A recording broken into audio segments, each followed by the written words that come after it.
నాయుడు గారు లేకపోవడం చాలా బాధగా గారు తెలుగు సినిమా అంటేనే ఒక పేరు ప్రఖ్యాతులు సాధించిన వ్యక్తి ఈరోజు ఆయన పరమపదించారు. ఎలా ఫీల్ అవుతున్నారు? ఇది ఫీలింగ్ కాదండి, ఒక దేవుడు, చలనచిత్ర పరిశ్రమకే ఒక దేవుడు లాంటి మనిషి రామానాయుడు గారు.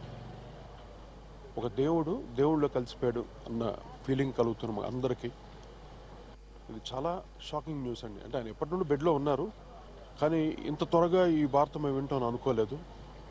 ఎందుకంటే నా వరకు నాకు వారికి ఉన్నటువంటి అనుబంధం ఏంటంటే, నన్ను ఒక బిడ్డలాగా నన్ను ఎంతగానో ఎంకరేజ్ చేశారు. చలనచిత్ర పరిశ్రమ తమిళనాడు నుండి ఇక్కడికి ఎప్పుడైతే షిఫ్ట్ అయిందో అప్పుడు ప్రతి సినిమా నన్ను పిలిచి కోటి చేయాలి, కోటి మనల్ని మొత్తం నమ్ముకొని ఇక్కడికి వచ్చాడు అన్న ఉద్దేశంతో నన్ను ఎంతగానో ఎంకరేజ్ చేశారు.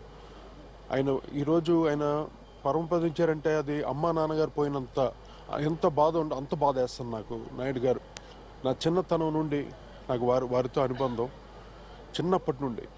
అది పెద్దయి నేను ఒక కంపోజర్ అయిన తర్వాత కూడా మా గురుగారు చక్రవర్తి గారితో పనిచేస్తున్నప్పుడు కూడా ఆయన సినిమాలకి నేను అసిస్టెంట్గా పనిచేశాను.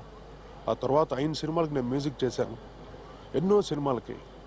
కానీ అటువంటి మహా వ్యక్తి ఈరోజు ఇండస్ట్రీకి ఒక గాడ్ ఫాదర్ లాంటి మనిషి, ఒక దేవుడు లాంటి మనిషి ఈరోజు మనలో లేరంటే ఇది చాలా తీరని లోటు అండి ఇండస్ట్రీకి. ఇది చిరకాలం మాకు అందరి గుండెల్లో ఎప్పుడూ ఆయన చిరస్థాయిగా ఉంటారు ప్రతి ఒక్కరికి ఇండస్ట్రీలో. సో మీరు చాలా మంది నిర్మాతలతో పనిచేశారు. రామానాయుడు గారి టేస్ట్ ఎలా ఉండేది? ఆయన సినిమాలకు ఎలాంటి సంగీతాన్ని ఆయన కోరుకునేవాళ్ళు? ఆయన టేస్ట్ ఎలా ఉండేది అంటే, టేస్ట్ఫుల్ ఫుడ్ పెట్టి మమ్మల్ని ఎంతో చక్కగా ఆదరించి, ఎటువంటి ఈవెన్ రెమ్యునరేషన్ కూడా ఎటువంటి కొరత లేకుండా చక్కటి రెమ్యునరేషన్స్ అనుకున్న విధంగా మాట్లాడి కరెక్ట్గా సెటిల్ చేసి మాతో చక్కగా పని చేయించుకునేవారు.